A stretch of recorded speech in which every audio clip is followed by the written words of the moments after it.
Hi, everyone. Thank you all for taking the time out of your days to join us today. I'm Richard Bate, President-elect of IOSH, and we're here today to talk about a really topical subject. The farming and rural industry sector continues with record high levels of injury and fatalities. In fact, more so than any other sector, that's including construction. No, but there are so many other pressures facing farmers and those who work in the rural community, from rising costs through involving environmental challenges, and from an aging workforce, also isolation, taxes, inheritance tax. Workers within rural industries face incredibly complex challenges. The need for a collaborative, meaningful change has rarely been more urgent. And at IOSH, I promise you, we're listening. Now, from a personal perspective, back in April this year in North Wales, I had a discussion with hopefully one of our panelists who may be joining us later. And we had a general conversation about challenges in the rural industries. And because of that inspirational conversation, I've committed in 2026 during my presidential year to support the great work that's already been done in the sector to help deliver a safer future for those who work in agriculture and the rural industries. So for Farm Safety Week 2025, number 13, we must ask what needs to change and how can we lead that change? So during today's webinar, I'll introduce you to the amazing panelists in a few seconds. We're going to discuss and reflect on the latest HSE serious injury and fatality figures and what they mean for the sector. The realities that farmers face, whether that's economic strain, environmental change, and again, isolation. So important that we discuss this. But also there are demographic shifts and governmental policy changes which add additional pressure. Also, how occupational safety and health professionals can support and influence safer practices in a resource-stretched industry. So I think we're going to get some great stories of successful change and collaboration work from across the sector. So today, the focus is on practical solutions and our shared responsibility in creating a positive IOSH culture in the sector. So today, I'm joined by Alex Phillimore, Head of Communications and Development at the FCN Network, the Farming Community Network, Olivia Barrett from the IOSH Future Leaders Steering Group, and from a risk management consultant with NFU Mutual, and my old friend Mike Whiting, Chair of the IOSH Rural Industries Group. Mike and myself have had several conversations on this subject previously. So I did initially have a question for Stephanie, who hasn't joined us yet. So Mike, I'm going to come to you first. So Mike, if you could just give us a couple of seconds introduction about who you are, your background in the industry, and then I'm going to come to you with a question. Thanks very much, Richard, for the introductions. Welcome to everybody to today's webinar. And yes, bit of background about myself. You can probably tell by my accent, I originate from the northeast. So my father was a dairy farmer, brought up in the northeast. Thoroughly enjoyable time on the farm there. But like many people, in the sector, I rather more enjoyed the tractors or the cows with four wheels rather than four legs. So I was an engineering student and followed that career through with Harper Adams Agricultural College through to degree level, and then spent 17 years in industry. So within the agricultural supply industry in the animal feed sector. And very much aligned with the agricultural supply area and the challenges, etc. And then moved into more recently into a consultancy role over the last decade.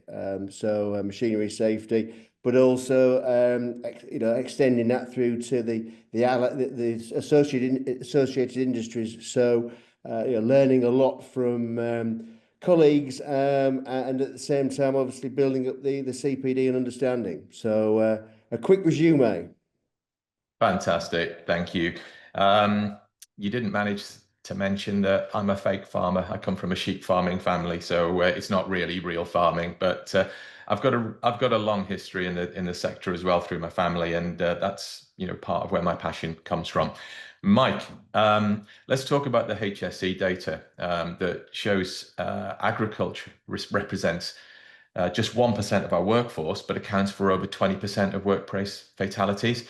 So, with your years of experience, what do you believe is the root cause behind this disproportionate risk, and where should our focus be in addressing this? Just looking at some of the headline information, obviously a lot of, unfortunately, of self-employed people that work in the industry by the nature of the sector, and those, those come out within the figures as a trend. Again, looking, you talked before about aging profile, and I think the figures will tell us that regrettably, again, there was a number of people that were associated within the area, within the 60 plus. It's again this embracing health and safety and saying it's not always just a cost to to a business. It can obviously be a factor or a benefit across a number of areas in putting things in place.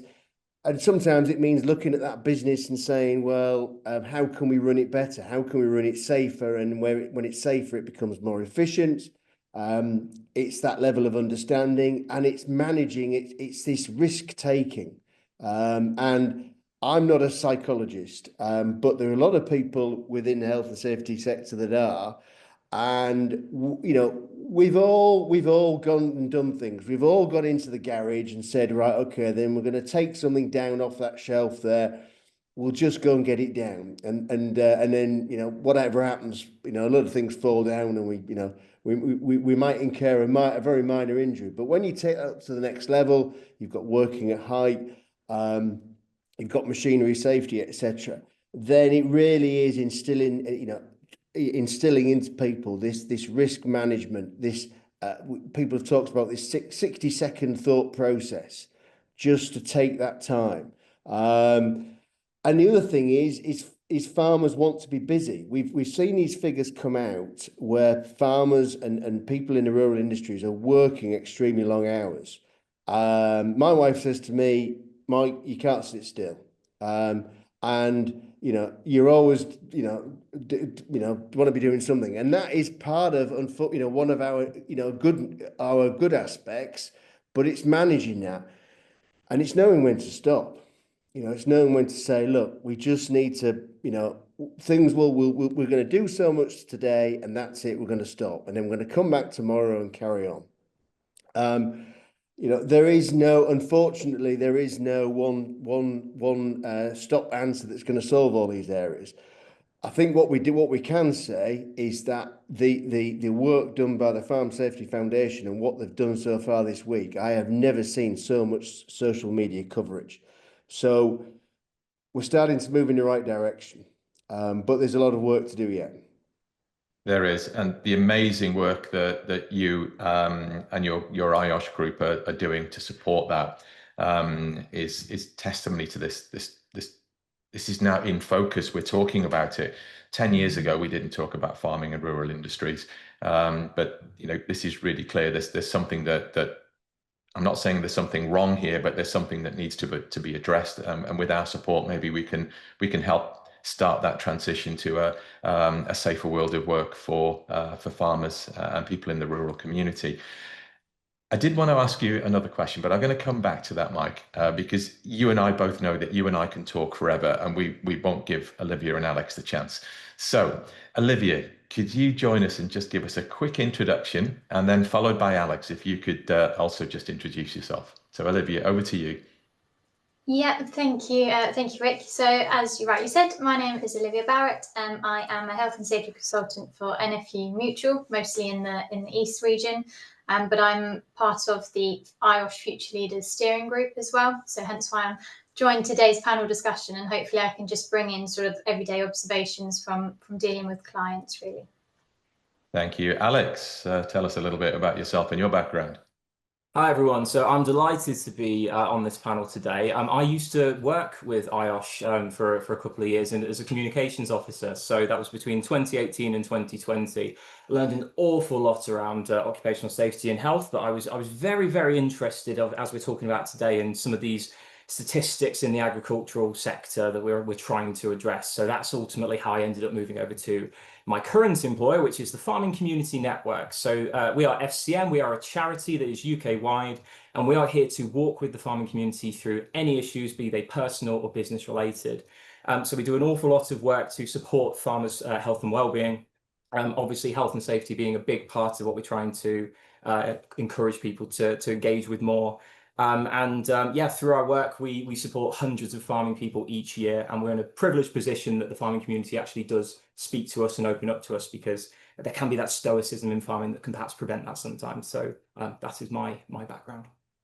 Thank you, Alex. I'm going to stay with you for a moment. So how are current economic pressures, such as rising input costs, low crop yields, they're going to be definitely low this year, how are they affecting farmers' ability to prioritize health, safety, and well-being?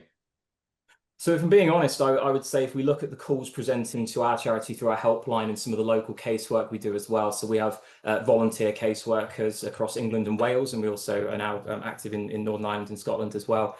I would say that health and safety often is not the priority. I think a lot of farmers are having to focus on what I guess are the short term. It's hard to plan ahead in the medium and long term, given some of the challenges we talked about today. But I think often it is put on the back burner, I think, because there's perhaps more pressing concerns. But I think I would say that, I mean, quite often health and safety is quite simple things that people can do as just part of their everyday life, right? It doesn't have to be an onerous thing. But I think when we start that conversation, just as when we start the conversation around mental health in agriculture as well, there can immediately be a bit of an eye-rolling sort of, oh, health and safety, mental health, this kind of thing. We're doing some work to try and address that. I would say things have improved, but I think there's still work to be done there. Yeah, I think the mental health challenges faced by farmers does need to be addressed. Stephanie Berkeley from Wellies charity showed some videos at a conference in North Wales earlier this year. I am, I grew up in that community. And those videos that she showed literally brought me to tears. In fact, I'm not going to think about them right now because it is probably going to have the same effect. Yeah, it's a discussion that we need to have and shouldn't shy away from. And quite rightly, Stephanie's work is bringing that to the forefront, and we are looking at it and we are talking about it. So that's the whole point why we're here today. Olivia, as a risk manager working in this sector, do you have any views on how economic pressures are possibly causing farmers to perhaps take their eye off the ball in the area of occupational health and safety? Yeah, so I was actually with a client the other day, and he sort of started reeling off lots of facts and figures about maintenance of a combine versus how much they're getting back from crop and vice versa. And I really wish I'd written all of them down because his knowledge was phenomenal. But it did make me go away and think, oh, actually, what are the financial difficulties, so to speak? So it's not really an area that we cross over with, but it's one that interests me because I'm dealing with these clients every day, and I'd like to be able to relate to them and understand their challenges. And I think the stat that I went away and looked at was that pretty much all costs, so animal feed, fuel, straw, electricity, anything like that has increased 38 to 50% since 2019 to 24. And we've probably all seen that in our home electricity bills, food shops, anything like that. But I think for farmers, the prices for crops haven't really changed or increased with the same percentage rate. So I was looking again at some wheat prices from 2017 to 24, and they ranged from 133 per tonne to £170 per tonne. And that, besides the war in Ukraine, it hasn't really fluctuated or increased or changed at all. So they've got a lot more expenses going out than what they've got coming in from even over like a 10-year period. So I think that's probably an economic strain on them financially, which is probably having a big effect. And it's similar in the sense that, they might cut additional labour costs. So where Mike said they're working longer hours themselves just to keep extra labour costs down. And that sort of leads to fatigue-related accidents, injuries, and also sort of that loneliness and mental health concern that we're discussing today. Yeah, so as a young professional working in this industry, in this sector, how do you get over that? How do you cross that barrier with a farmer that's already under pressure? How do you initiate that conversation about, good safety practice might actually at some point save him money or her money in the future? Yeah, I think my sort of approach as soon as I meet somebody is to understand where their priorities lie. So if it's financial, moral, legal, all the things that we're sort of taught as IOSH professionals, sort of highlighting which one's important to them. So when you look at sort of financial, obviously looking at any prosecutions or fines or accident related costs would always be sort of ones that I highlight. Those that really adore their workers, obviously looking down the moral side, the effect of their home life, what could be the outcome of that, and legal, obviously, as an employer, where could that lead them? Again, down the legal route of breaches and all sorts. So they're sort of the main three things I focus on when I'm getting to know somebody, and bringing them into conversation when I find a hazard or something that concerns me on site. Great answer, thank you. Mike, I'm going to come back to you. I need you to change your hat again, please. Put your engineer's hat on now, please. And this is a subject that you and I have talked about previously, technology. So technology is transforming farming, automation, electric vehicles, high voltage machinery. Now, I'm really interested in what these new risks are from this emerging technology. And how should we be preparing workers for these new systems and how to manage them safely? A very pertinent point, Richard, and a little bit of my background. I'm fortunate enough to attend the Farm Equipment Technical Committee meetings with the Agricultural Engineers Association, which is an excellent forum. So the trade body for agricultural manufacturers, that across the UK, and obviously an input also with the development of standards on a worldwide basis. And the first things, we'll kind of take this through the very quick timeline, is standards are developed in two ways. Unfortunately, when accidents occur, so when there's a trend, obviously, and secondly, when there's technological developments.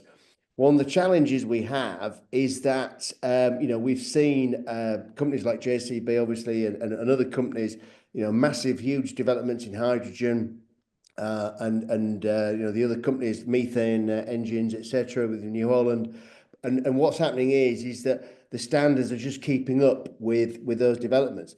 So you've talked about electrical equipment, very high voltage to kill weeds, etc. Quite often, what will happen now is you can go on the British Standards website and you'll find standards, but they will be in a draft format. So quite often, these standards, cost a few £100. These will be a £20 standard, and it will say this is a draft. So there is a race. There is a race on to keep pace with developing these standards, to cover off this new development. At the same time as covering off the standard areas of technology such as PTO shafts, such as sprayers, such as access onto equipment. What's our biggest area? Slips and trips, falls from height. So from that engineering perspective, we are going to enter decades now of hybrid operation where conventional machines and tractors that are maybe 10 years old, 15 years old will run alongside automated systems, which is going to bring about some challenges. We all know that it's 1 o'clock on a Thursday afternoon when the sun's shining, not everything can be quite rosy, but it's at 10 o'clock at night when it's wet. And when that automated machine has maybe come to a standstill, and a technician needs to, go out to it and obviously fix it or something because the remote system hasn't worked, it's what's going to happen to that machine when they get near it. So it really is, a very interesting time for agricultural engineers, a very much challenging time. And I use the analogy sometimes, and my wife works in the education system. If we use the analogy of the primary school children on their field trip, going up the bridle path, and the automated machine doing its last headland run down the side, completely automated. And some of those children, and the ratio of parents to children isn't quite there, and some of the children a little bit enthusiastic, should we say. That's just one example. We've got that, we understand. The next thing's going to be, what about when these automated machines go on the road? Because to get the savings that we need, that the cost reductions that Olivia was referring to, we've got to drive the cost down. And when we look from a government's perspective, that's what they're interested in. Just, that's their biggest focus. So really, to kind of summarize those areas off, we're all on the learning curve together. But what we've got to do is we've got to move on that curve together. And at the same time, we mustn't forget about the fact of, those classic areas. The people, the team today at the Royal Welsh Show will be looking at a lot of shiny, nice machinery, but give it, 7 or 8 years of, real hard use, maybe not maintained as well as it should be, and then what kind of conditions is it going to be in? Yeah. So, interesting and challenging time. Yeah, I think we could just discuss EVs in farming for the next 30 minutes. I've spent a lot of my life, the last 10 years, working around electric vehicles, and there are some challenges which I suspect from my friends in the community. They don't realize what those challenges are as we transition away from internal combustion engines towards EVs. That's a question I may come back to in a second, but thank you, Mike. Alex, I'm going to come to you, and this might lead me into taking a question from one of our colleagues who has joined us today. I just want to thank all of you who are putting questions in the chat. Feel free to keep popping the questions in. I'm going to pick a few up. I've already seen some really good questions in there. But Alex, how can we better support farmers' physical and mental health, particularly those who work in isolated rural areas and in hard-to-reach communities? So there's a number of things that we do as FCN that we found to be quite successful. So one of those is that we do what we call farm-well community events. So we recognize that a lot of the time our farming community are rarely getting off farm, really difficult to do that, and there needs to be a good reason to make the effort. So our community events, which are running all across England and Wales, are bringing farmers together. And what we usually do is we have a guest speaker, usually talking about topics such as farm safety or fire safety, rural crime, those sorts of topics. And the feedback we get from those events is that they're really useful, both for being informative, but also for actually boosting people in other ways. I haven't spoken to that person for a long time. I remember I was speaking to one farmer who said that one of these farm-well events that we put on was the first time he'd been to kind of like a community event to meet new people in about 10 years, which was quite shocking, but actually probably not that uncommon. So that's one of the ways that I think we're finding we can reach what we might describe as hard to reach communities. I also wanted to mention a particular bit of work we're doing with Macmillan Cancer Support, which is a UK-wide partnership with Macmillan, looking at cancer specifically and other health issues in our farming and rural communities. And it's the same approach. It's about recognizing that actually feeling that you're going through an issue, whatever the issue might be, on your own can add to that pressure and can make you more likely to take the eye off the ball because you're worried and you've got all these anxieties. And a big part of the work that we do is actually to try and take a proactive approach to health and well-being, to engage with people directly, and importantly, to bring people together, which we find is really powerful. And just to add to that, we did some research with the University of Exeter a couple of years ago into loneliness and isolation in farming. And the big takeaway from it was that we need to get farmers together. We need to bring people together. We need to remind people we're part of a supportive community, and we need to find different ways of reaching people. I wanted to talk very briefly to a point that was raised in the chat there in relation to the Farm Safety Foundation's campaign. I would say they are a masterclass in terms of their PR abilities, in terms of raising awareness. But what we need to make sure is that with the information that's out there, it's not just on social media, it is also trickling down to that sort of grassroots level. And I think charities like FCN are well positioned to be able to do that. Right, so I'm not going to read a question, but there's a couple of posts. Perhaps if you could put your post, by the way, in the Q&A, it'll be easier for us to pick it up. Um, Mark has asked, this we talk about social media and using social media to engage.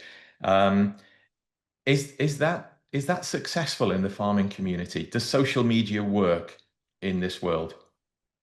Can I answer that, or is that, sorry, who's that? It's Yeah. come back to you, Alex. I'm still with Okay. you.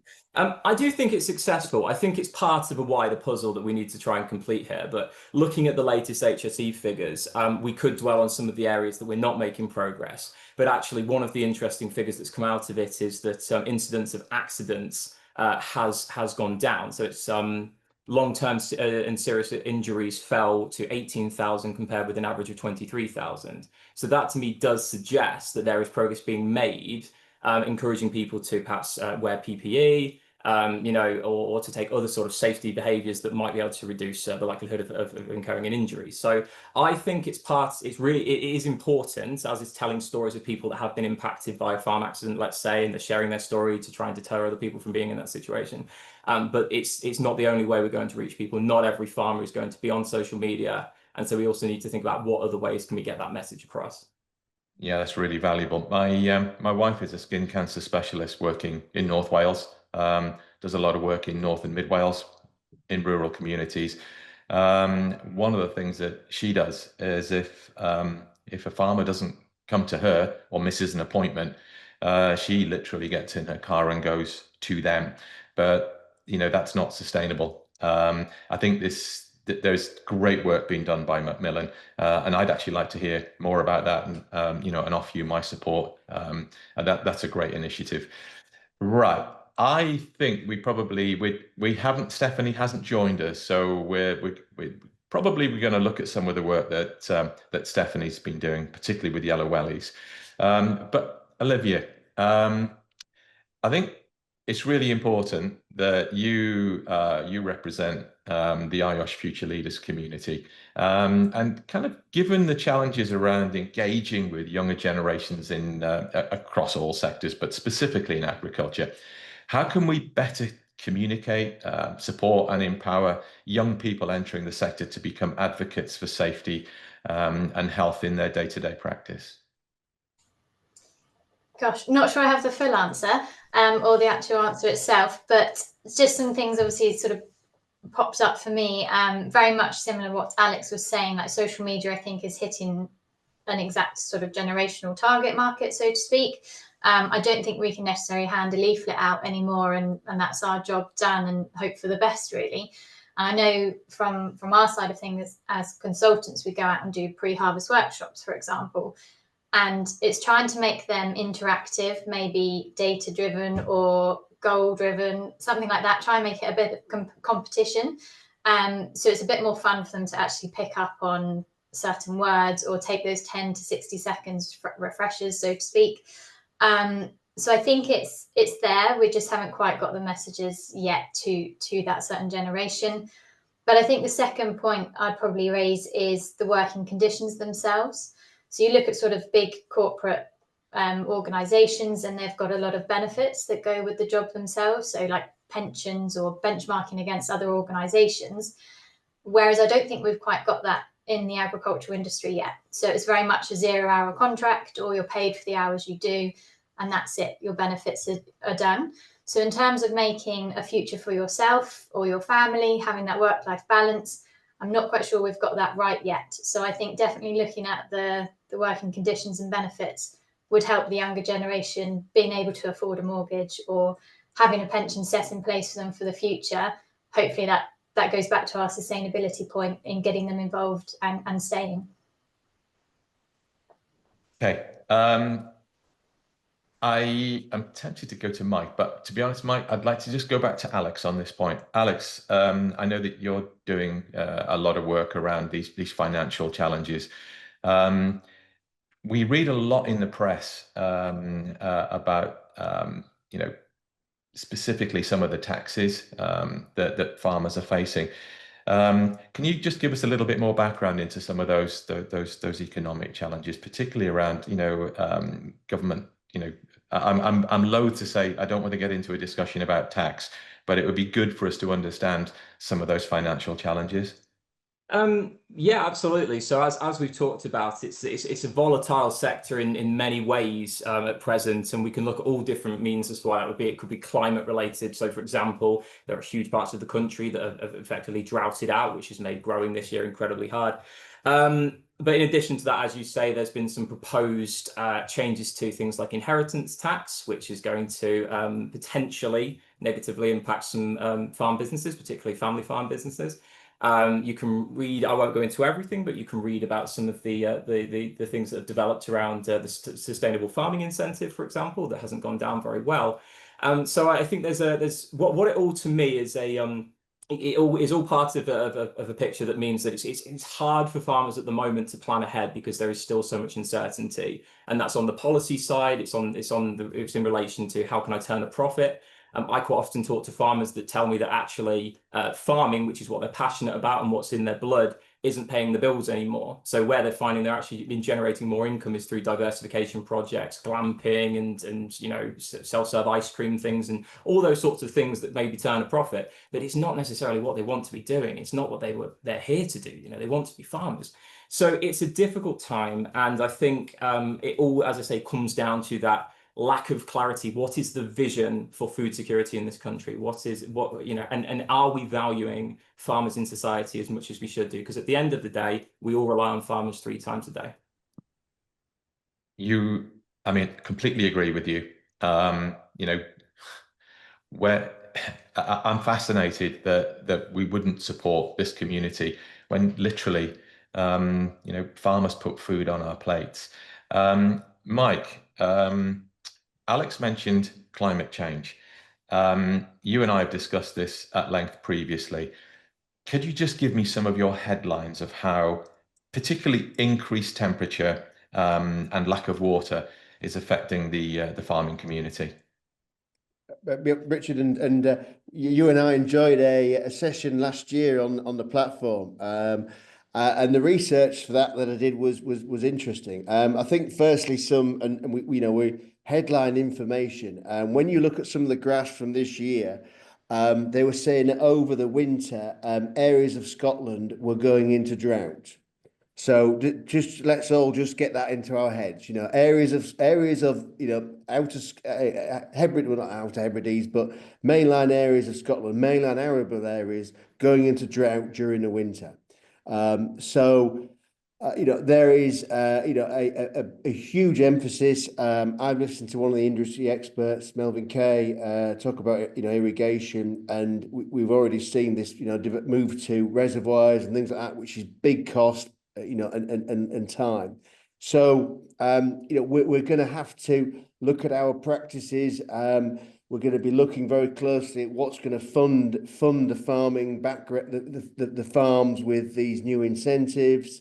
We're going to be growing a lot more flowers. We're going to be bringing grass back into the rotation. We've seen, you know, the herds of sheep that are running alongside the solar panels.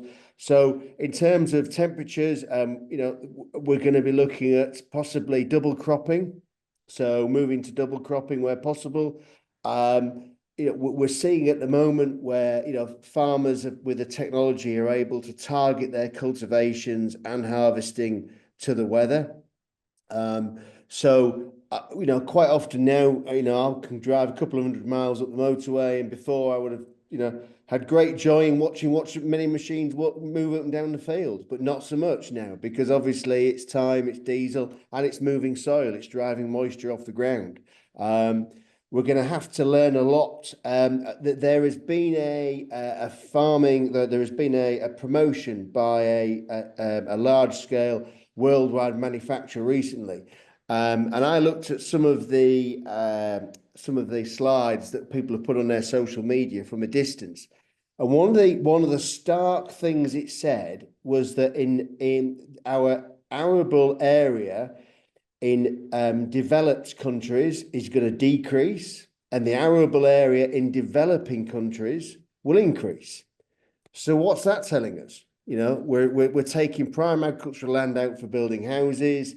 So it really is we're all going to have to work together with the agronomists, with the soil scientists, and the equipment manufacturers to be able to get that crop into the ground.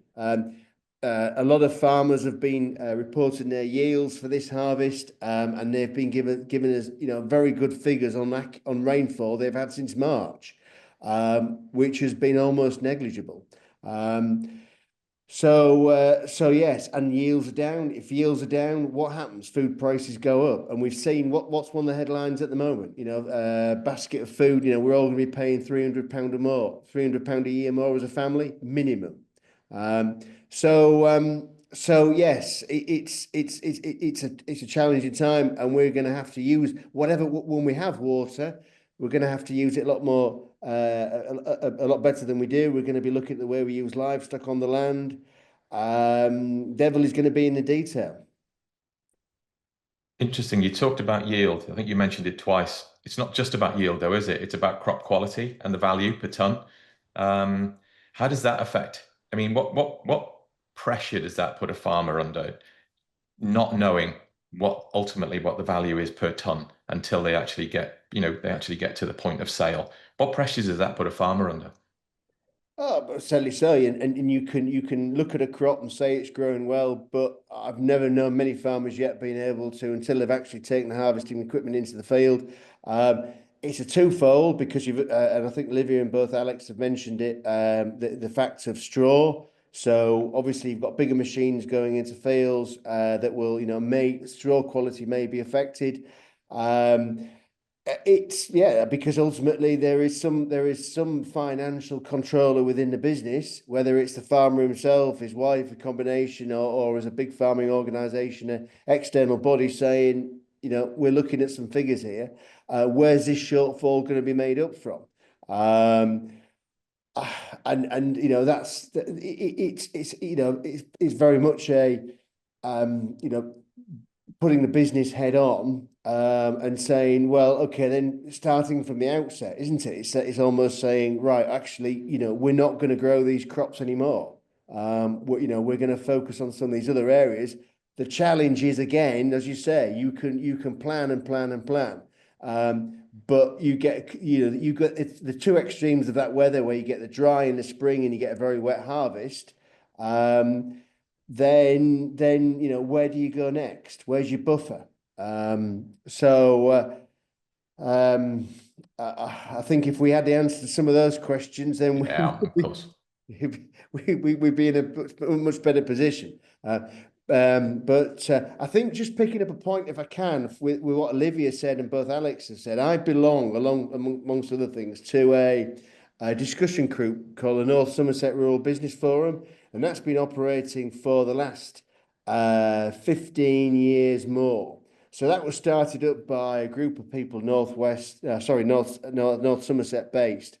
So it's rural people. So we meet throughout the winter for 5 sessions, and we could bring speakers in. So we've done that for, as I say, the last 15 years plus. And, that is a very good outlet, or a very good opportunity for, obviously, people to get together and have those discussions that they wouldn't have anywhere else. So we can discuss after the call, and I think there is a similar organisation set up in North Yorkshire, and Olivia or Alex may know the name of it, and elsewhere on the country. But these type of things, these type of forums have a positive effect.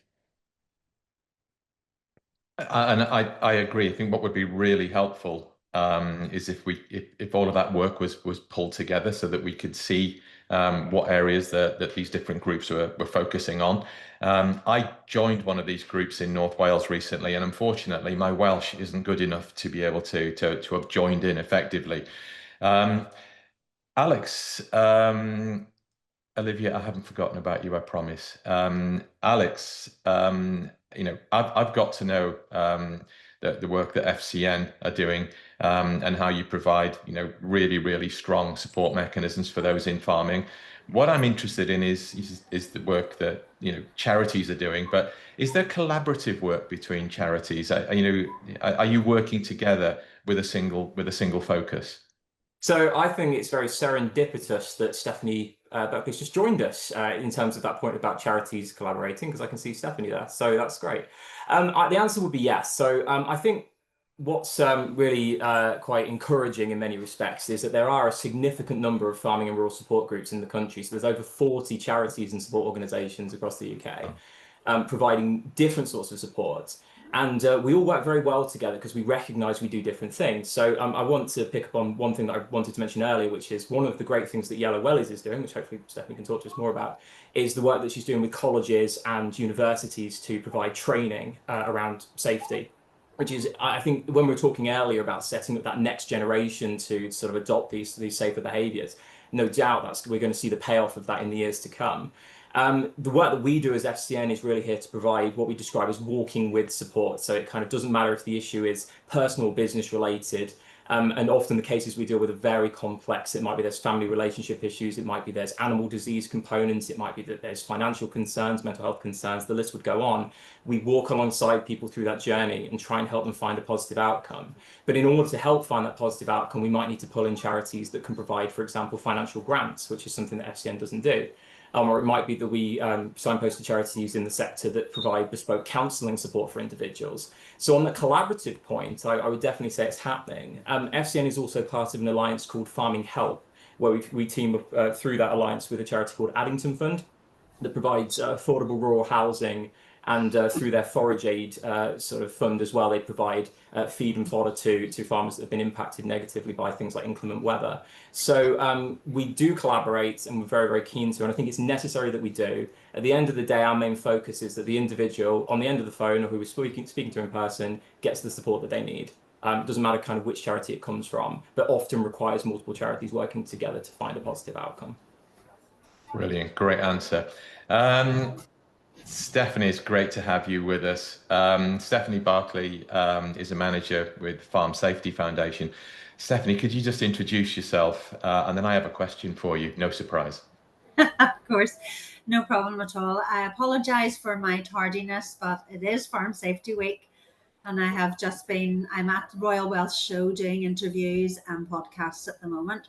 So I manage Yellow Wellies, or Farm Safety Foundation, which is the charity behind this week's Farm Safety Week.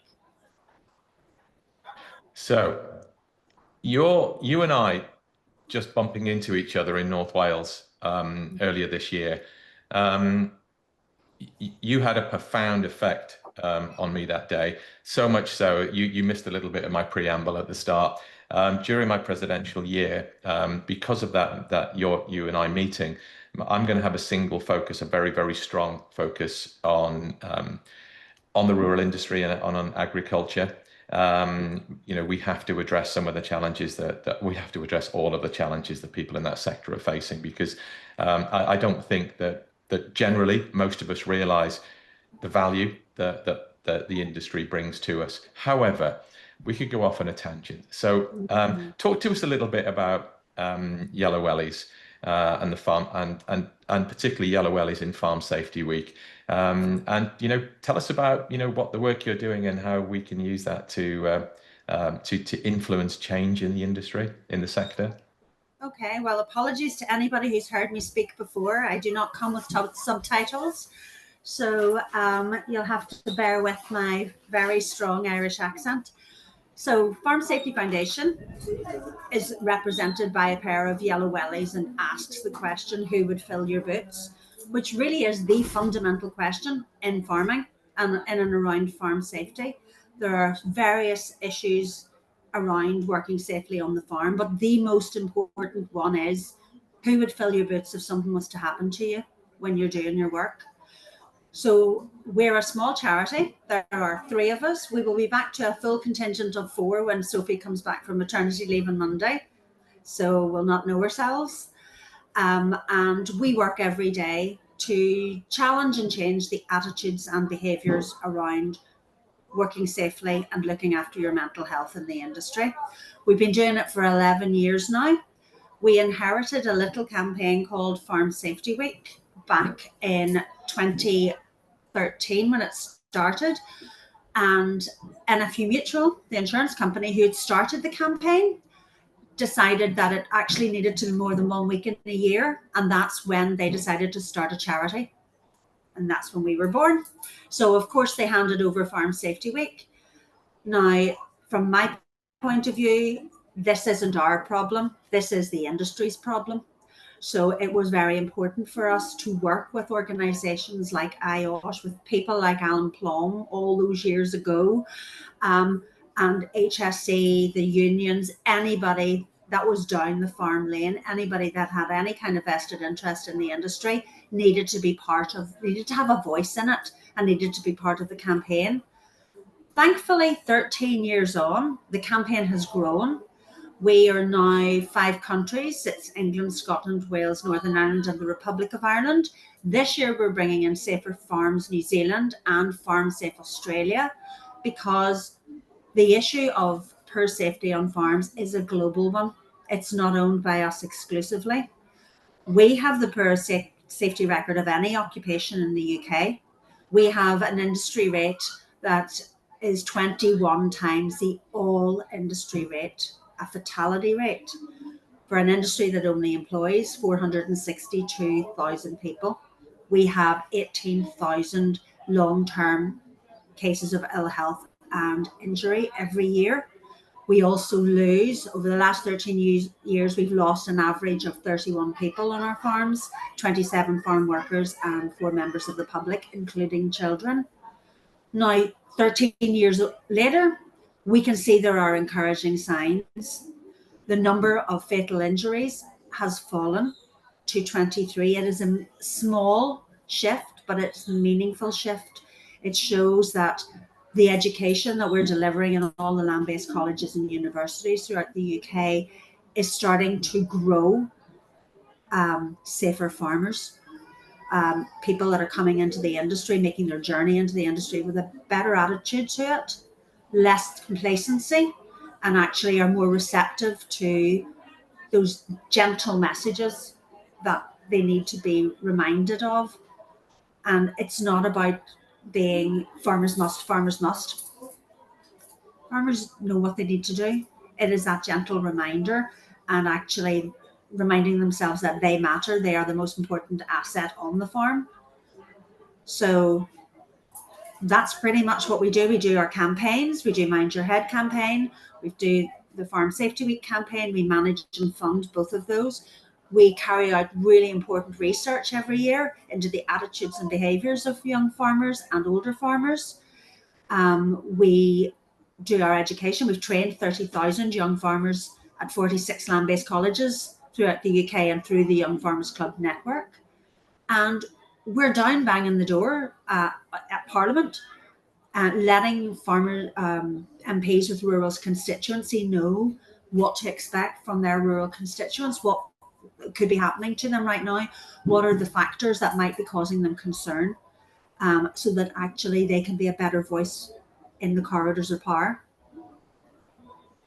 Stephanie, you said something there which I suspect a lot of people on the call today won't possibly have thought through. Children dying on farms. You know, I reflect back to when I was a kid, you know, playing on tractors, Land Rovers, dirt bikes, no helmets. I know that you're doing some work specifically in this area, and I recall you talking about some work you're doing particularly around quads. Is there anything you can share on that with us? Absolutely. Well, in less than an hour's time, we will be announcing that we're actually offering 100 fully funded ATV bursaries. So 100 farmers of whatever age, they could be making their way into the industry, they could be 80 years of age. If they want to learn to ride and be trained on a quad bike and have some LANTRA accredited training, so it will be accredited, they can apply. We are putting no stipulations on age. We will be offering it in England, Scotland, Wales, Northern Ireland.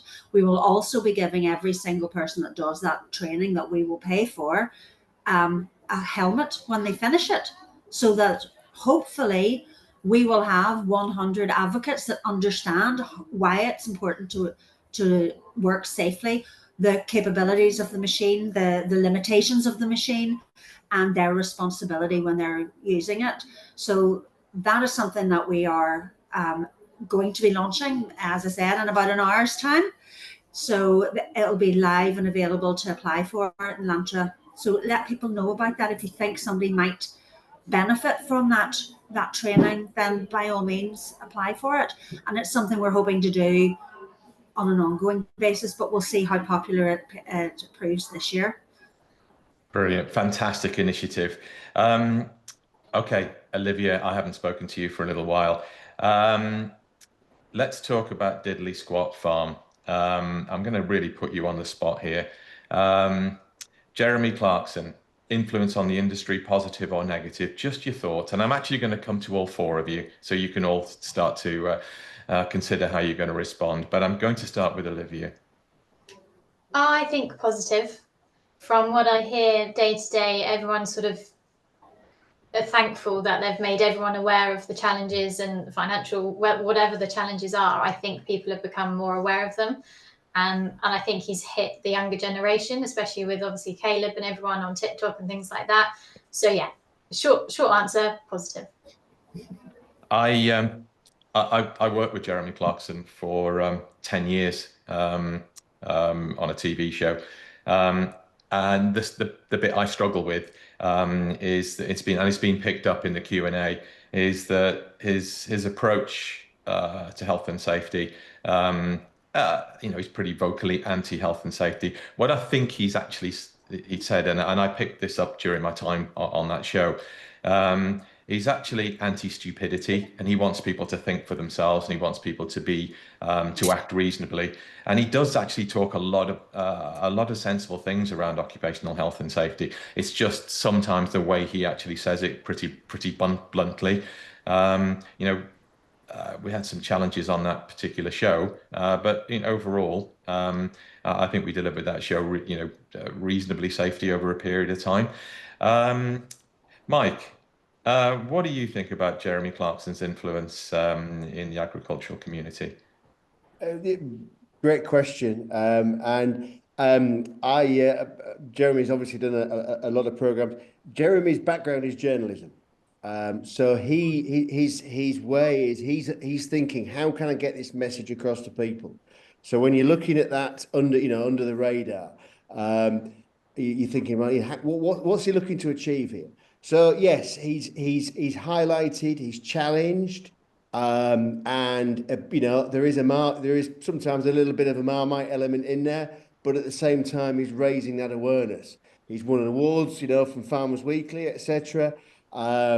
And he's brought it out into the public domain to say, look, this is the realities. When the ability, I think, the mix with Cheerful Charlie. So the ability to bring in, and obviously Caleb, but obviously that factor there, brings that balanced view. So it's overall, great for the industry. We'll see where he goes next with his endeavours. Fantastic. Alex, I've got to get your thoughts on Diddley Squat Farm. Well, it's undoubtedly educational, and I think what's interesting is sometimes you need that kind of one thing to really reach the general public, and I think in many respects Clarkson's Farm has done that in relation to farming. I've spoken to a lot of people that aren't involved in farming that are watching Clarkson's Farm, and they're talking about yes, it's entertaining and there's a lot of positives in there, but it's also making them open their eyes to what those real challenges are. They can't believe, I think one of the famous sound bites that comes out of that show is that he works out, I think in the first season, how much money by the end of the year he's actually made in profit, and it's something like 40 quid. Don't quote me on that, it's not a lot of money. And I think it was that a lot of people keep saying to me, I can't believe after all that energy and effort and blood and tears and everything that went into that, that farm business, that's what he's got to show for it at the end. So I would say on the education side, very, very useful. The fact that he dabbles in the different sectors, he's had pigs, he's had cows, I'm sure he's probably had poultry as well. It's educational, right? So I can only think it's good that more people are now aware of some of those challenges, but also perhaps more people want to now get involved in agriculture, because it's not just about the challenges. There's a lot of enjoyment in that, and people celebrating farming life and trying to build cooperatives and things like that. So I would say skews more towards the positive. Fantastic, thank you. Right, Ben, our fantastic colleague at IOSH, is about to launch a poll. Your feedback on the polls is really, really important to us so that we can shape future webinars in a way that works for you. Juliet Lindop, I'm kind of singling you out from the Q&A. I can't take your question, we don't have the time, but what I would really like, if you could reach out to me on LinkedIn, I would really like to hear that story you've shared with us.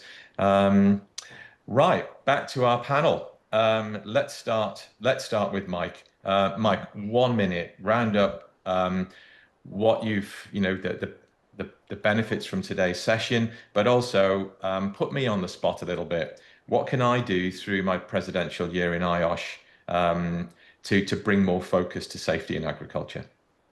First of all, great to meet everybody here and great to meet new people. Alex and Olivia, he challenged us, so we've dug deep on our thought process for today and where do we go next? What are we missing? Where are the missing links? In improving safety, etc. How can we improve things ourselves? So challenging ourselves. With regards to Richard, your tenure in the helm of IOSH and your focus there, I think one of the main things is take the fear out of health and safety. So give people the confidence to say, right, okay, then well, I'm going to do a risk assessment. What's needed in this? It's not a ream of paperwork. It's a simple process. What can we do to achieve that? Give people the confidence to say, no, it's bad. No, that's bad practice. We're not going to do that. We're gonna find an alternative way. So it's building on that level of enthusiasm that we're starting to see, and as the recognition that safety is has a place, etc. And at the same time, I think this word has been mentioned. Put the fun back into things a little bit as well, because at the end of the day, right. We all need a bit of a laugh. Fantastic. Olivia, I reached out to you very, very early this year when I realized that I wanted to focus on this. Challenge me. Okay, so the first two things I was going to take away from today is I love Mike's fact of take the fear out of health and safety. When we go onto site, some people love that you're there. Other people are like, oh, what are you going to find? So I definitely agree with Mike on that side. The other thing I'm taking away is the ATV bursaries from Stephanie. I think they're brilliant, and they're something that as consultants we can definitely push towards as well when we say you need this training. So they're my two takeaways. And in terms of challenging you, Rick, I definitely think the message, are we reaching everyone? There's so many campaigns, initiatives, messaging out there. I just think we need to make sure we're reaching everyone, whether it's the slightly smaller communities, the new entrants, or the generations that have been in here forever. So are we reaching everyone in the right way? And I definitely think the sort of reviewing the working benefits and conditions, how can we reassess them to make it more sustainable? Fantastic. Well, we have the opportunity to reach 52,000 people in more than 130 countries. So we can definitely use that network. Alex, just a few seconds from you. What do we do and how do we do it better? So a couple of ways that we as FCM would very much welcome working with IOSH. I think we have a volunteer network of over 400 volunteers, many of whom are farmers themselves, and they're incredibly well networked and connected across the sector.